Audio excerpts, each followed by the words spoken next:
The hospital was known for its discipline. Everything moved with order and precision. Monitors beeped in steady rhythm. Stretchers rolled down polished floors, and doctors walked quickly with files pressed against their chests. It was a military hospital, and that meant rank mattered, titles mattered, experience mattered, and sometimes opinions from lower staff did not. That morning, the atmosphere felt slightly different. A high-ranking commander had been admitted during the night. Word had already spread quietly through the halls. He was respected across the country. Decorations lined his uniform. His name carried weight. But inside the cardiac unit, he was just another patient lying on a white hospital bed, connected to wires and machines. The doctors believed his condition was stable. He had complained of chest discomfort during a routine meeting and was brought in immediately for observation. Initial tests suggested mild cardiac stress. Nothing alarming, they said. He would be monitored for a day or two and then discharged. In the corner of the room stood a nurse assigned to his care. She was not the most senior nurse in the unit, but she had spent years working long shifts in emergency rooms and critical care. She did not talk much. She observed. She listened. She noticed small things others sometimes missed. She checked the commander's pulse manually, even though the monitor displayed it clearly. She adjusted his blanket when she noticed his hands were slightly cold. She asked simple questions in a calm voice. "How are you feeling now?" He gave a faint smile. "I've handled worse," he replied. His voice was steady, but his breathing seemed just a little uneven to her. Not dramatic, not obvious, just different. She looked at the heart monitor again. The rhythm was mostly normal, but every now and then there was a tiny irregular pause. It was brief, almost easy to miss. Anyone glancing quickly would think it meant nothing, but she didn't glance. She watched. Throughout the morning, specialists came in and out. They reviewed charts. They discussed lab results. They spoke in confident tones. One of them said, "All numbers are within acceptable range." Another added, "We'll keep him for observation, but I don't see immediate risk." The nurse stayed quiet, but her eyes returned to the screen again and again. By afternoon, the commander shifted uncomfortably. He pressed his palm lightly against his chest. "Just feels heavy," he said when she asked. She nodded and documented it. Then she checked his blood pressure again. Slightly higher than earlier. Not critical, just slightly higher. She hesitated before walking to the nurse's station. She approached the attending physician respectfully.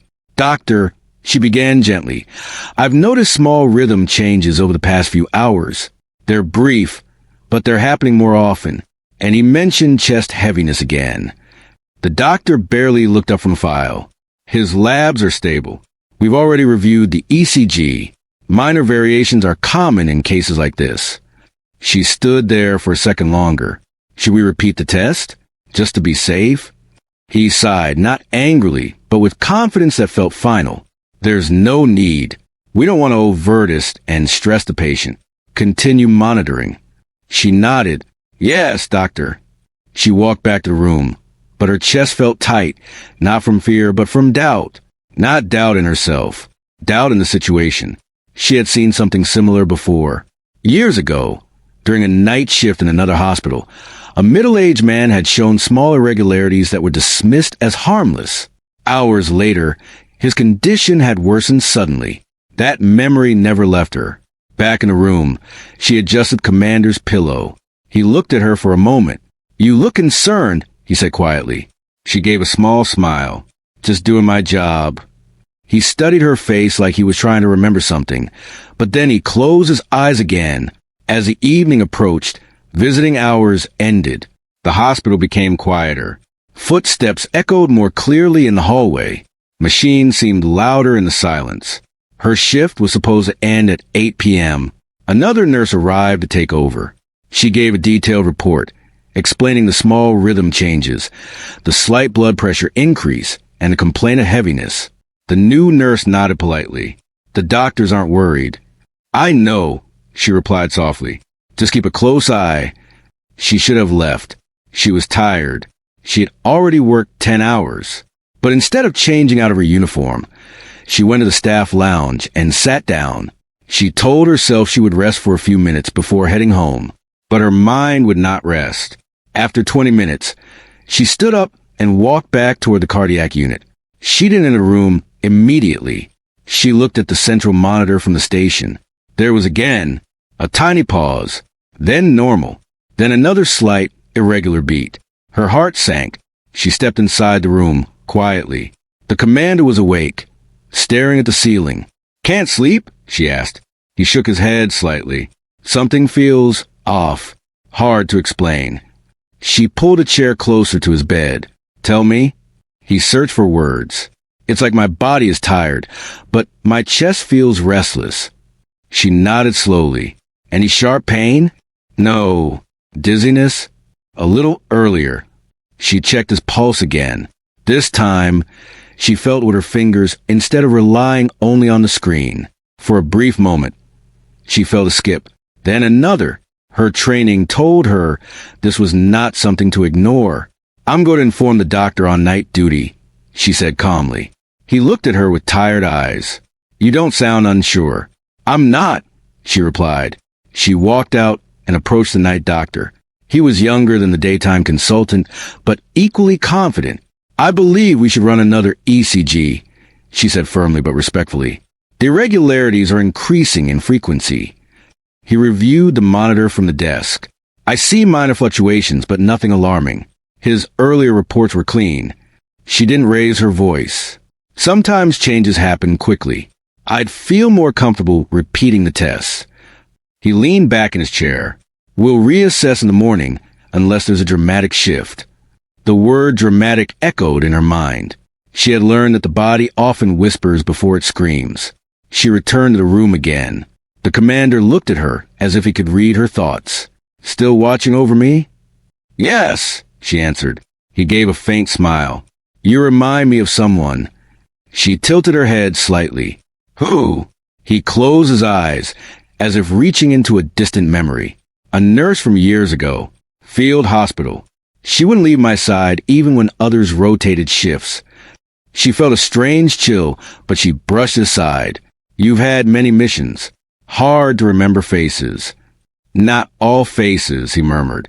The monitor beeped steadily again. For a moment, everything seemed calm. She adjusted the 4-line and checked his oxygen levels. Slight drop. Still within range, but lower than before. She wrote it down. Time passed slowly. The clock on the wall showed 11:40 p.m. Outside the window, the city lights flickered quietly. Inside, the room felt heavy with something unspoken. She stood beside his bed longer than necessary. She wasn't sure why, but leaving felt wrong. Finally, she stepped back to the nurse's station and kept her eyes fixed on the screen. Another pause. This one slightly longer. Her stomach tightened. She picked up the phone to call the night doctor again, but she hesitated. Would he think she was overreacting? Would he dismiss her again? Then she remembered the patient from years ago. The regret. The silence after the alarms. She dialed anyway. "I think it's progressing," she said firmly. On the other end, there was a pause.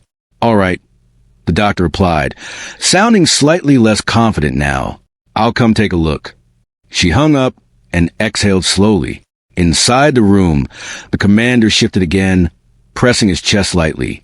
The monitor continued its steady rhythm, but beneath that steady sound was something fragile. She walked back into the room and stood beside him once more.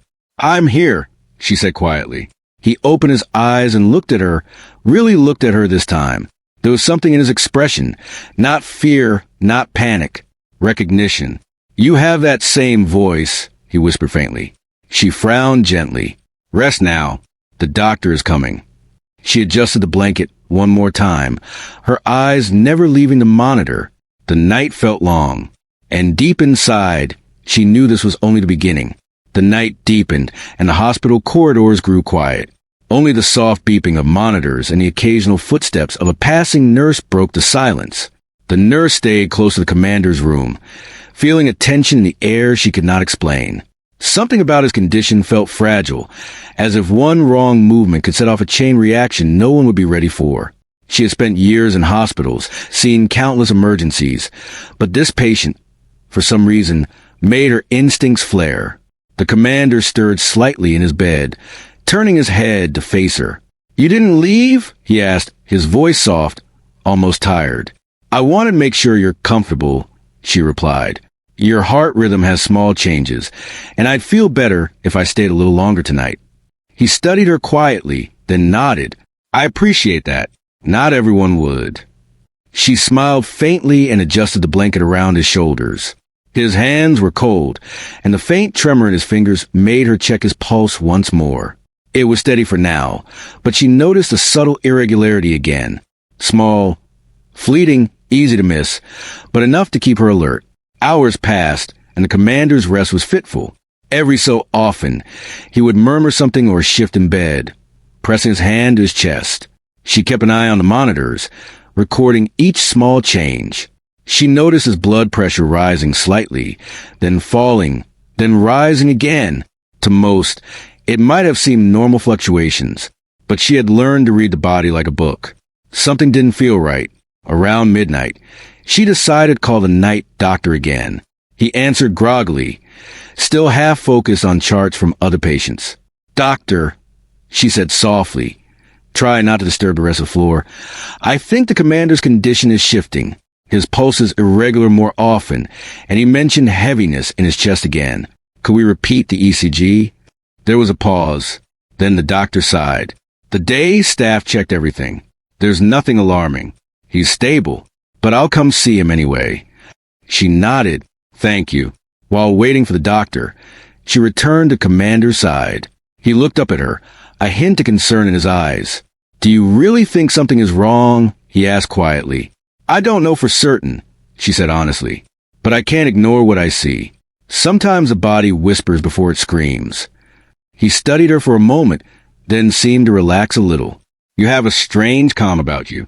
Makes me trust you even when others dismiss things." She smiled faintly. "That's all I can do, watch and respond when necessary." The doctor arrived shortly afterward, reviewing the monitor and the nurse's notes. "I see minor fluctuations," he said. "Nothing critical. Let's keep monitoring." She nodded, but inside, a knot of worry tightened. She had learned long ago that sometimes those minor fluctuations could spiral quickly. She stayed close, adjusting his oxygen, checking for lines, and observing the subtle changes in his skin color and breathing. Hours passed slowly. The commander's rest was still uneasy. He murmured occasionally, sometimes speaking words that made no sense. She listened carefully, ensuring he remained calm and steady.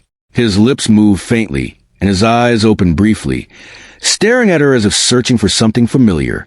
"You remind me of someone," he whispered at one point. "Years ago, in a field hospital. You, the nurse, you didn't leave me." Her heart skipped. She had heard similar stories from veterans before, patients who remembered moments of care they could never forget. She nodded quietly, not interrupting. The night deepened, and other patients slept, their monitors steady and calm. The nurse remained vigilant, her eyes scanning the commander's monitor, her hand gently resting on his arm when he shifted. Her instinct told her that this night could change everything. Around 2 a.m., the commander shifted again, pressing his hand to his chest. "Feels heavier now," he muttered. His voice was weak, almost exhausted. She quickly checked his pulse and oxygen. There was a slight drop in oxygen saturation and another irregular heartbeat. Not enough for the alarm to sound yet, but enough for her to feel alarmed. She moved to the nurse's station to call for additional support. The young night doctor answered again. "Doctor, his oxygen has dropped slightly, and his heartbeat is irregular more often. I think we should repeat the ECG now." The doctor paused. "All right, I'll be right there." She returned to the commander's side. "Help is on the way," she said softly. "Try to rest." He nodded, closing his eyes briefly, though he seemed restless. "You sound like someone I once trusted with my life," he whispered. "I just want you to be safe," she replied. Minutes felt like hours. The monitor showed brief pauses between heartbeats, subtle but persistent. She noted each change carefully. Her eyes never left the screen. She adjusted the oxygen slightly, ensured the fluid was flowing smoothly, and observed the slight rise in his blood pressure. At 3 a.m., She felt a sudden tension in the air. His breathing seemed uneven, shallow. The small irregularities had become more frequent. Her instincts flared. The doctor arrived within minutes, reviewing the monitors and notes she had meticulously recorded. "I see it now," he admitted quietly. "His rhythm is more erratic than I thought." She nodded calmly. "I had a feeling it was progressing. We should run another ECG and prepare for possible intervention." The doctor quickly started preparations. She assisted, adjusting leads, monitoring vitals, and ensuring everything was ready. Her hands moved efficiently, but her mind remained sharp, anticipating every possibility. The commander opened his eyes again, looking at her. "You stayed," he said softly. "I'm here," she replied. "You remind me of someone I trusted once," he said, his voice fading slightly. "Rest now. Focus on breathing," she said, keeping her tone steady. Minutes passed. She stayed close, observing every shift, every micro-change in his body. The room felt heavy, as if holding its breath. Suddenly, the monitor showed a slightly longer pause. She felt her heart tighten. "Doctor," she called quietly, though he was already monitoring closely. The commander stirred, pressing a hand to his chest again. His voice was faint. "Feels different," she reassured him, keeping her own anxiety in check. "Stay with me. Focus on your breathing. You're not alone." The doctor prepared emergency medication and defibrillation equipment, just in case. She had everything ready before he even asked. Her years of experience in critical care told her that preparation could make the difference between life and death.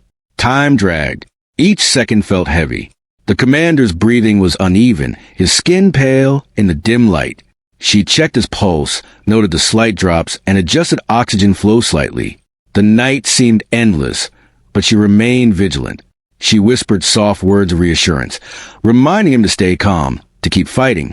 She monitored each heartbeat, like a guardian watching over something precious. Around 4 a.m., the commander's irregularities seemed to stabilize slightly, though the small pauses still appeared intermittently. The doctor was relieved, though she remained cautious. "You've done well staying on top of this," he said quietly. "Your instincts were correct." She nodded, not seeking praise. "I just couldn't ignore what I saw." The commander's eyes met hers. "You saved me already, I think," he whispered. She adjusted his pillow and smiled softly. "We're not done yet. Rest now. The day staff will continue monitoring." As dawn approached, the hospital slowly woke to a new day. Nurses changed shifts, doctors reviewed notes, but she remained close to Commander, observing, ensuring, and staying ready. She knew deep inside that her vigilance tonight might be the difference between life and something far worse. Though her body ached from fatigue, her mind remained sharp. Every small fluctuation, every subtle shift in his breathing, every tiny pause in the monitor was a signal she refused to ignore. She stayed, not for recognition, not for thanks, but because someone had to. The hours continued slowly, filled with quiet tension and gentle care. She spoke softly to him when he murmured, adjusted blankets when he shivered, and monitored every vital sign with meticulous attention. And through the long, quiet night, she silently promised herself that no warning would ever go unnoticed while she was there. The room was quiet, almost too quiet. The hum of machines and the soft beeping of monitors filled the space, but tension lingered in the air that no one could ignore. The nurse had been awake for hours, watching every small change in the commander's condition. She had already called the doctor twice, adjusted oxygen levels, and checked his pulse repeatedly. She felt a tight knot in her chest, a sense that something critical was about to happen. She had learned over the years that moments like these often came without warning, and she had to be ready. The commander shifted slightly in his bed, his hand pressing against his chest.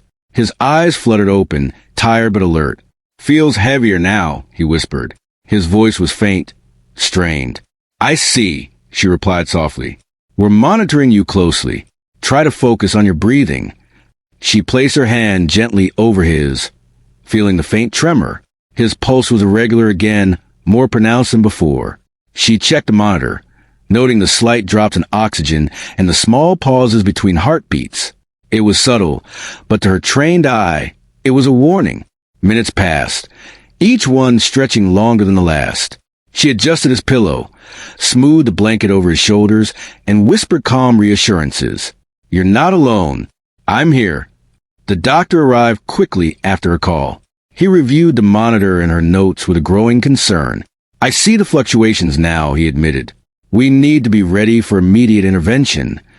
She nodded calmly, her hands moving efficiently. She prepared the defibrillator, ensured emergency medication was at hand, and kept a close eye on his vital signs. Every small change mattered. Every pause could be the difference between life and death. The commander opened his eyes again, staring at her with a faint recognition. "You remind me of someone from long ago," he murmured. "A nurse? You stayed with me." "I remember." She gave a small smile, focusing on the present moment. "I'm here now. That's what matters." Suddenly, the monitor's beeping changed. A longer pause appeared. Her stomach tightened. She leaned in, checking his pulse. There was barely a thump. She called out, "Doctor, his heartbeat is dropping." The doctor rushed in, grabbing the equipment she had already prepared. "Clear the room. Everyone give space." The nurse stayed beside the commander, holding his hand gently. "Stay with me," she whispered. "Breathe. Fight." The room was tense. Every second felt stretched. She watched the monitor as the flatline approached. Her mind raced through every possible scenario, every emergency procedure she had ever trained for. She had seen flatlines before, but this time it was different. This was a commander who had survived battles, missions, and injuries. And now, in a quiet hospital room, he depended entirely on them. The monitor went completely flat. No heartbeat, no pulse, just silence. The alarm screamed through the room. The doctor and the other medical staff jumped into action. CPR began immediately. Hands pressed firmly on the commander's chest. The defibrillator was charged. Medication was prepared.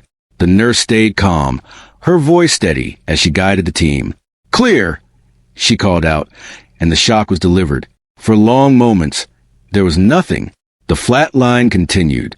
Her heart pounded, but her face remained calm. She continued manual compressions, checking for a pulse with each rotation. Her voice never wavered as she encouraged the team and spoke softly to the commander. "Don't give up. Stay with me. I'm here. Breathe." Then, something almost miraculous happened. A faint whisper broke through the chaos. The commander's lips moved, and he spoke a single name, the nurse's name. The room froze. Everyone stopped for a moment, stunned. The doctor and staff exchanged glances, unsure they had heard correctly. The flat line still showed on the monitor, but he had spoken. The nurse's eyes widened. She leaned closer, pressing her hand gently against his. "I'm here," she said softly. "Stay with me." Seconds felt like hours. She continued CPR, delivering each compression with precision. The doctor prepared to deliver another shock, but she held up a hand. "Wait, I feel something. He's trying to fight." The commander gasped faintly, struggling to breathe. His lips move again, forming words barely audible. "Help me." Tears pricked her eyes, but she held them back. She stayed calm, focused. "You're doing it. You're strong. Keep fighting. I'm right here." The medical team worked together, following every procedure perfectly. But it was the nurse's steady presence, her calm voice, and her unwavering focus that seemed to anchor the moment. Slowly, the monitor began to show a faint pulse. A small spike appeared. Then another. The flat line was breaking. The commander's eyes fluttered open, hazy but aware. He looked directly at her. "You stayed," he whispered, "just like before." She smiled softly, pressing a hand gently on his arm. "I promised I'd stay. You're not alone." The doctor checked the monitor. "He's stable for now. His pulse is returning." Relief washed over her, but she remained vigilant. She knew the night wasn't over yet. His condition was still fragile, and any misstep could be critical. She adjusted the oxygen, checked his vitals, and continued to speak calmly to him. The commander lay back, exhausted but alive. He kept repeating her name softly, as if speaking it gave him strength. She stayed beside him, monitoring every detail, her presence a constant reassurance. Hours passed as the night slowly gave way to dawn. The flatline had been broken, but the tension lingered. The team remained on high alert, ready for any sudden change. The nurse never left his side, her eyes scanning the monitors, her hands ready for any emergency. She thought about how fragile life could be, how quickly moments could change. 1 second, someone could seem stable. The next, they could be gone. And yet, here he was, alive, because of careful observation, quick thinking, and staying present when it mattered most. The commander finally closed his eyes, resting, though his breathing was still shallow. She remained seated beside him, hands folded, eyes never leaving the monitors. She thought about the warnings she had given earlier, the ones that had been ignored, how close they had come to losing him, and she promised silently to herself that she would never ignore those instincts again. The first light of morning crept into the room, painting the walls in soft hues of gold. The night had been long and harrowing, but life had won. The nurse allowed herself a quiet exhale, knowing that for now, the commander was safe. But she also knew the work was not over. She would continue to monitor him, to ensure every small change was addressed, and to remain a steady presence in a fragile world. As the staff began to rotate shifts and the hospital stirred to life, she stayed by his side. No one spoke much, but their eyes acknowledged the depth of what had just occurred. In that quiet room, in the midst of monitors and alarms, a life had been saved, and it was the nurse's quiet courage, vigilance, and calm presence that had made it possible. The commander stirred slightly, opening his eyes again. He looked at her, gratitude shining in his gaze. You saved me," he whispered. She smiled softly, her hand resting on his arm. "We saved you together. You fought too." And in that small room, with the hum of machines around them, a bond was formed. Not of rank, not of duty, but of human connection, presence, and the courage to act when every second counted. The morning light filtered softly through the hospital windows, painting the room in pale gold. The commander lay in bed, his eyes open but tired, tracing the movement of the nurse as she adjusted the oxygen and checked his monitors. He had survived the night, but something about the quiet after the storm made him reflective, almost vulnerable. The flat line, the sudden collapse, the whispered name, these moments weighed heavily on his mind. He looked at her, trying to place the sense of familiarity that had come to him in those terrifying moments. "You were there," he said softly, his voice hoarse, when I almost didn't make it." She glanced at him, her expression calm but warm. "I stayed because it mattered. You were in danger, and I couldn't ignore it." He studied her for a long moment, as if trying to reconcile his memories with the present. "Your voice," that sounded familiar. "I felt like I knew it somewhere." She nodded, careful not to reveal too much too soon. "Sometimes our instincts come from what we've seen before. I just followed mine." He shifted slightly, propping himself up on one elbow. "Years ago, during a mission, I was badly injured. Field hospital. A nurse, stayed with me through it all. I couldn't sleep, I couldn't rest, but you didn't leave. You kept me awake, talking, reminding me to fight. I remember your voice. I never forgot it." Her heart skipped a beat, but she kept her tone steady. "It was my job, and you fought. You survived then, too." He looked at her, eyes wide, a mixture of astonishment and gratitude. "It's you? You're the same nurse. I remember every moment, every word you said. And last night when I flatlined, I heard you again. Your name, your voice. It's like you pulled me back. I don't understand it, but I felt you." The nurse took a deep breath, sitting beside his bed. "Sometimes the body remembers what the mind cannot. You've had injuries in the past, complications we didn't see on the charts. My instincts recognize patterns, subtle signs. That's why I stayed so closely last night." He shook his head slightly, as if trying to comprehend it all. "I never imagined. I survived before, but to hear my name, to feel you there, it was like fate. I owe my life to you. Twice." She smiled gently, brushing a stray lock of hair from his forehead. "I don't want thanks. The important thing is that you're alive." The doctor walked in, reviewing his vitals and glancing at the nurse. "His condition is stable for now. Your monitoring last night made the difference. He's lucky to have had such close observation. The commander turned to her again, eyes serious. You've saved lives before, but you saved mine twice. And somehow, I knew it would be you. She looked down, quietly collecting her thoughts. It's strange how the past connects to the present. But I knew something was wrong, and I couldn't let it go. He reached for her hand, a gesture of deep gratitude and trust. I can't forget this. Not the night, not what you did, not you. She felt a mixture of humility and quiet pride. She had never cared for recognition.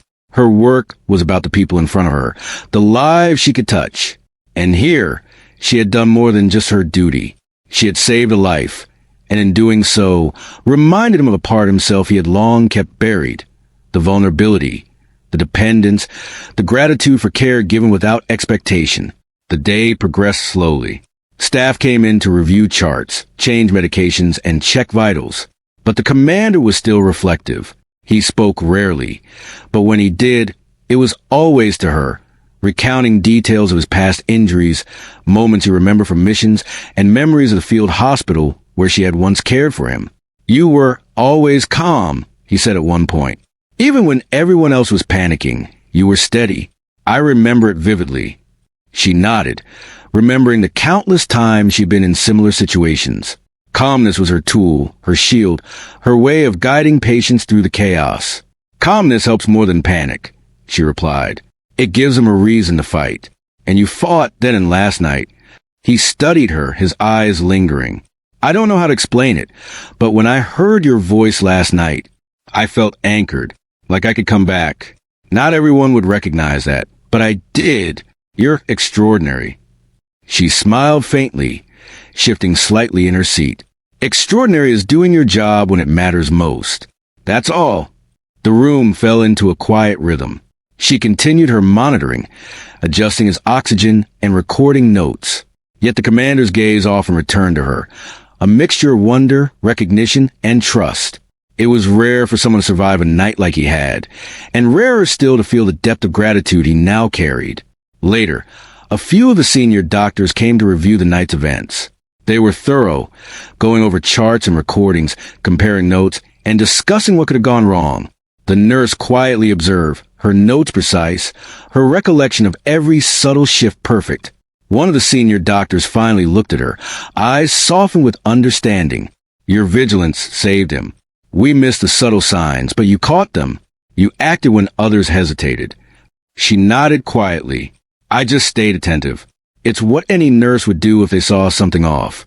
But the commander interjected softly, his voice firm. No, not any nurse. You knew. You recognized the signs. You stayed. That's why I'm alive. You saved me. Twice. The room fell quiet, the weight of his words sinking in. Staff exchanged glances, realizing the truth of what had happened. Her quiet dedication, her careful observation, her instinctual knowledge, it had made all the difference. The commander leaned back, exhaustion evident in his posture. I've seen danger in battle, in missions, in the chaos of life. But nothing compares to that moment last night. I wasn't just fighting death. I was hearing the voice that had saved me before, and I came back because of it. She reached for his hand, giving it a gentle squeeze. You fought as well. That's why you're here. And I stayed because it mattered. As the hours passed, the commander reflected on the connection they now shared. He remembered the past injuries, the pain, the field hospital where she had cared for him, and the way her voice had guided him through fear and uncertainty. He realized that life had a strange way of connecting moments, people, and actions in ways he could not fully understand. I never imagined I would meet you again, he said softly. Not like this. Not under these circumstances. And yet here we are. She smiled faintly, her presence steady and calm. Life has a way of showing up when it matters most. We don't always understand why, but we recognize it when it happens. He nodded slowly, a quiet understanding passing between them. You reminded me that even in vulnerability, there is strength. Even in fear, there is courage. And even when we feel alone, someone could be there to bring us back. The nurse continued her quiet work, monitoring his vitals, adjusting his oxygen, and recording notes. Yet she also stayed aware of the human connection unfolding before her. A life saved, a bond renewed, a gratitude that went beyond words. The day moved slowly. Staff rotated shifts, doctors reviewed charts, and routine procedures continued. Yet in that quiet room, the commander and the nurse shared a unique understanding. He would always remember the calm presence that had anchored him in the darkest moments, and she would always carry the knowledge that attentive care, observation, and dedication had truly saved a life. By late afternoon, the commander felt stronger. His breathing was more even, his pulse steady, and his color returned. But he did not want to leave the room without speaking again. "I need you to know," he said softly, "that your presence, your care, it saved me, not just my body, but my spirit." She nodded quietly. "That's why I stayed. That's why I will continue to monitor and care for you until you're truly well." The commander's eyes softened, gratitude shining in them. "I will never forget this.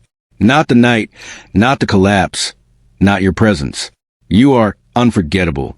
She smiled faintly, her hand steady, her heart quiet but aware of the depth of the moment. "I'm just here for my patient. That's all that matters." As the evening approached, the room filled with a gentle calm. The commander rested, feeling the weight of exhaustion and relief.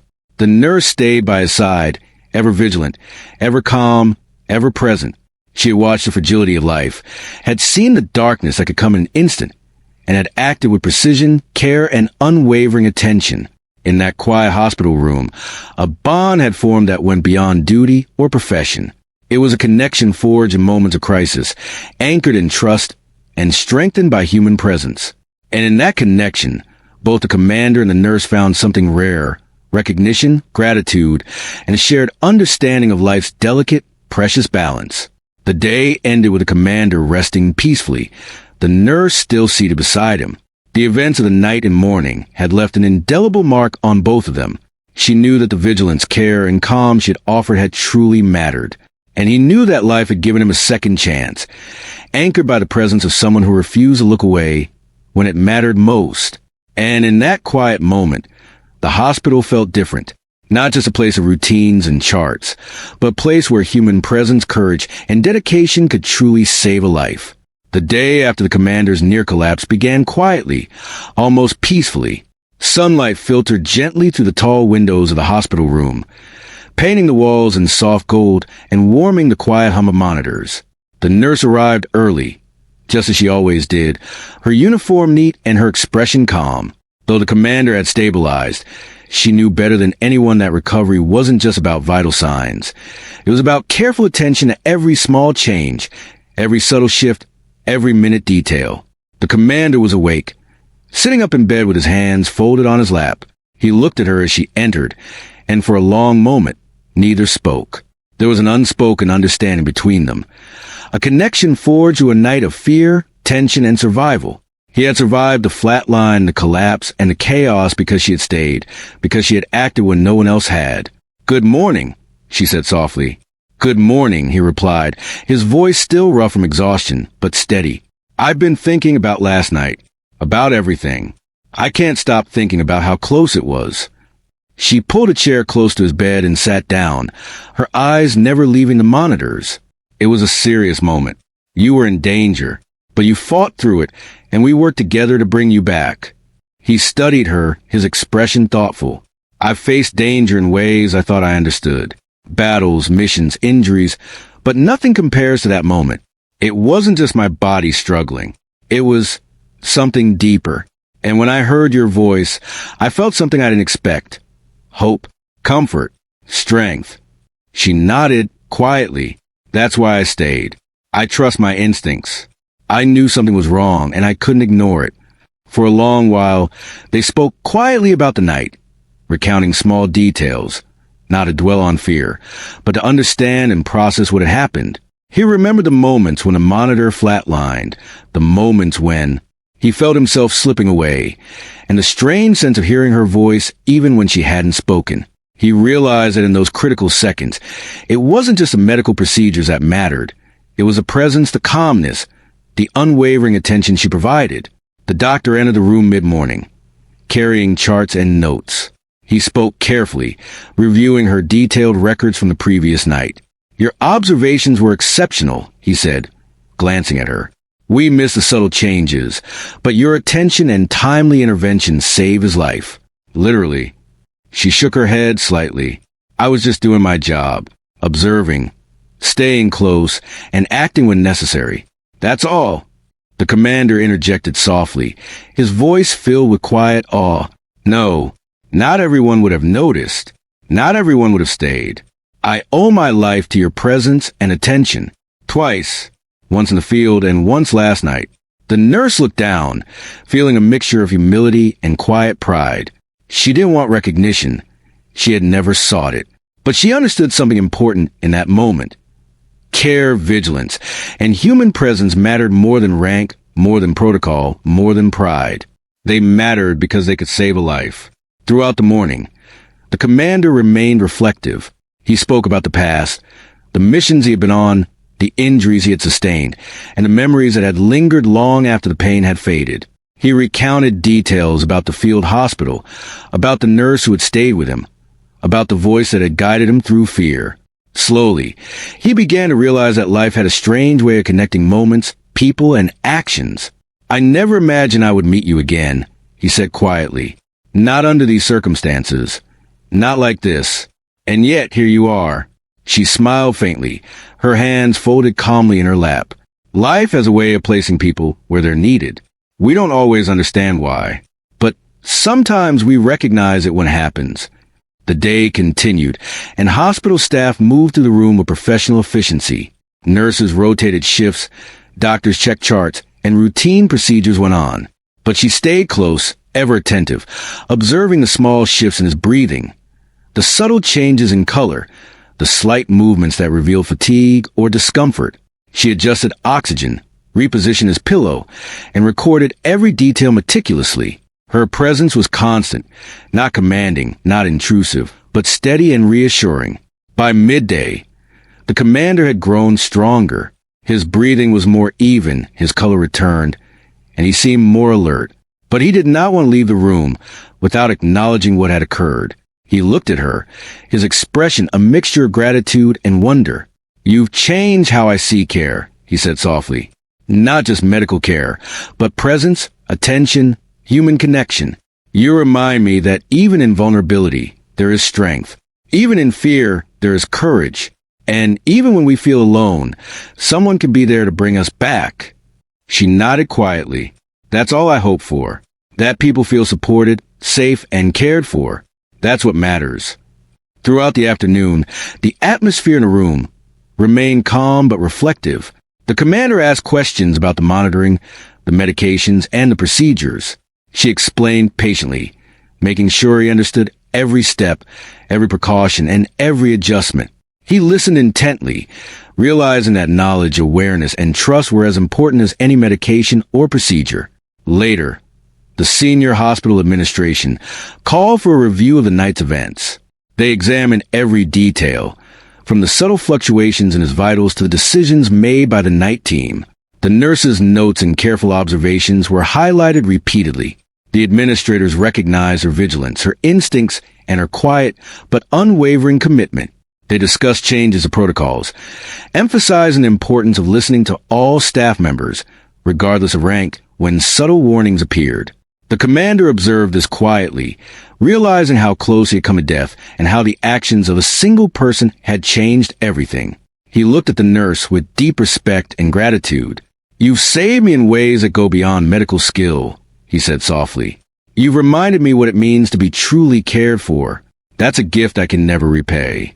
She smiled, her voice calm. "You don't need to repay anything. My job is to care, to observe, and act when necessary. The rest is life itself." As evening approached, the commander's condition remained stable. He rested, finally letting himself relax after hours of tension, exhaustion, and fear. The nurse remained at his side, monitoring, observing, and gently guiding him through recovery. Her presence was quiet but powerful, a reassurance that no matter what, someone was there to watch, act, and care. Before leaving for the day, she sat beside his bed one last time, adjusting the blanket and checking the monitors. "You're stable for now, she said softly. Continue to rest, and the day staff will monitor you closely. You fought well, and your body is responding. He looked at her, a faint smile on his lips. I will never forget this. Not the night, not the collapse, not your presence. You are unforgettable. She smiled faintly, not letting the gravity of the words overwhelm her. I'm here to do my job, and to make sure you're safe. That's all that matters. The room fell into a quiet calm. Monitors beeped steadily. The sunlight waned gently, and the hospital moved with its usual rhythm. But something had changed in that space. It was no longer just a room for treatment. It was a space of human connection, of trust, of courage, and of care that had saved a life. Later, as the commander rested more peacefully, the nurse reflected on the events of the past day and night. She thought about the flatline, the whispers of his name, the rapid response, and the calm presence that had guided the team. She thought about how small actions, careful observation, and human attention could change the course of life.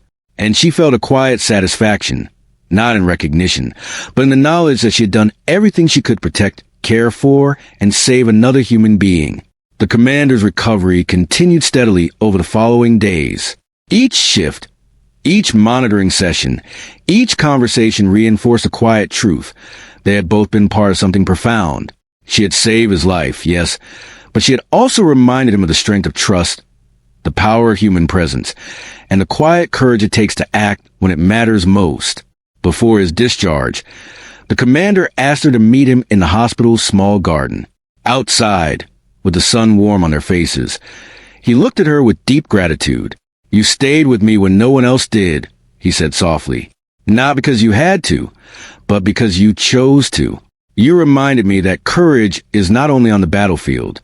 Sometimes, it's in the quiet presence of someone who refuses to look away. Thank you. She smiled, her calm demeanor unchanged. I'm glad you're alive. That's all I ever wanted. He nodded, understanding more than words could convey. Leadership isn't about rank or authority. It's about courage, awareness, and care. And you show me all of that. With a final nod and a quiet sense of closure, he left the hospital. She returned to her duties, ever vigilant, ever calm, and ever ready to act. And though the events of that night and day would stay with both of them forever, life in the hospital continued.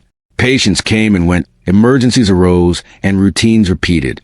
But now, the memory lingered, that sometimes the quiet courage and unwavering presence of a single nurse could save a life, heal a spirit, and leave an indelible mark on the world. And in that hospital, no warning, no subtle signal, no instinctive concern would ever be ignored again.